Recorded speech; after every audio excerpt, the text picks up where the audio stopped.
zany hoe raha oharina amin'ny olombelona dia fa latranao hoe demi-siècle ny cité Ampefiloha. Zay etsika mahakasika an'izay sy mifanazavana ny mahakasika an'izay etsika izay no ho tanterahana androany. Inona ilay hetsika io? Dia rovinale izy midokera. Etsika zany manomboka le 20-21 ny le 20 zany fitokanana ny stèle sy fanasana andreo manakaja maro eto amin'ny firenena anatrika izay fotoana izay fanomboana le fankalazana io dia arahana podium sy ny débat izay conférence ho atao koa misy thème maromaro zany ho tanterahana le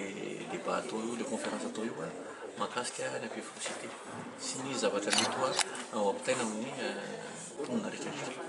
Inona ny raha olana sedrain'ilay cité Ampefiloha ny inona fa ny olana sedrain'ilay ny olana sedraina ohatra amin'izay resaka fanadiovana io foana resaka social homme social zany misy lesoka foana satria ty ambany tanàna misy anay mena nalemaka izay dia be dia be zany resaka hoe évacuation d'eau sy ny alina sy mandeha tsony resaka fiarahamonina indray ny anay nefa mizotra satria efa ampianarina anay hatramin'izay ny toerana eto Ampefiloha cité eto resaka fiarahamonina ny olona Ampefiloha cité zany olona mahay miray hina olona mahay mifankatia olona mahay mifanampy amin'ny zavatra atao rehetrarehetra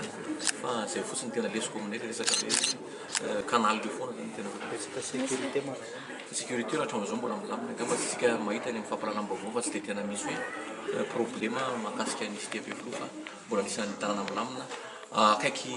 mpitandro filaminana koa izay sorona maro mpitandro filaminana mipetraka koa raha vao misy korotana zavatra zany dia efa miara-mainga ny rehetra. inona moa tena antony hoe tsy maintsy ankalazana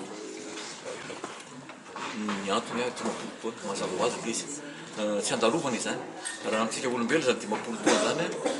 efa zokizoky ihany ka ho anay zany ho anay mpikarakara antetsika ity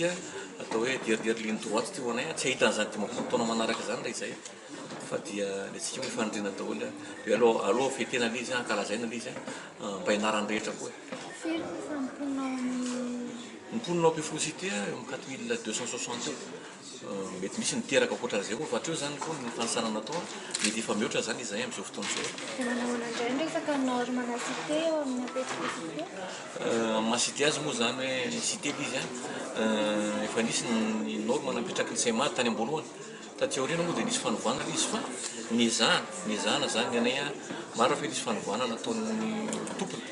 fa niezahana kosa mba tsy nanimba be an'ilay infrastructure surtout reny hoe espace vert izay efa napetraka ireny ho filalaovan'ny ekizy izay mbola rovana hatramin'izao ny fisina fa tsy dia tena mitovy ngamba raha samy mijery tsika hoe cité Ampefiloha 67 hectares ambodiny sotra Ampefiloha ngamba no mbola hoe atao hoe mbola mitazona maha Ampefiloha azy hatramin'izao tsy dia tena nisy modification be tena hoe nanaraha-tsendrika amin'ilay tanàna fa samy mba nanatsarany azy amin'ny fahanteraka. Inona ary no tena mampiavaka an'ilay Ampefiloha cité raha araka ny hevitra ao? Ho anay aloha zany satria zay no mponinao mampiavaka azy dia hoe misy ny tena firaisan-kina tanteraka amin'ny mponina marina fa misy ny firehana misy eo amin'ny resaka hoe atoko politika samy mety manana ny olona toanana sy ny olona rovany amin'ny atoko politika fa zany tsy natao ampisaraka velively ety amin'ny tany sy Ampefiloha fa nitazomina foana le firaisan-kina tsy mijery an'izany tsika isa manana ny teny iny fa ny anay ny firaisan-kina sy ny fiarahamonina dia tandrovana mandrakariva izay koa nampianarina anay hatrany am-boalohany izay no mbola ampitainay mbola tararaka mampara izay mbola ifandimby.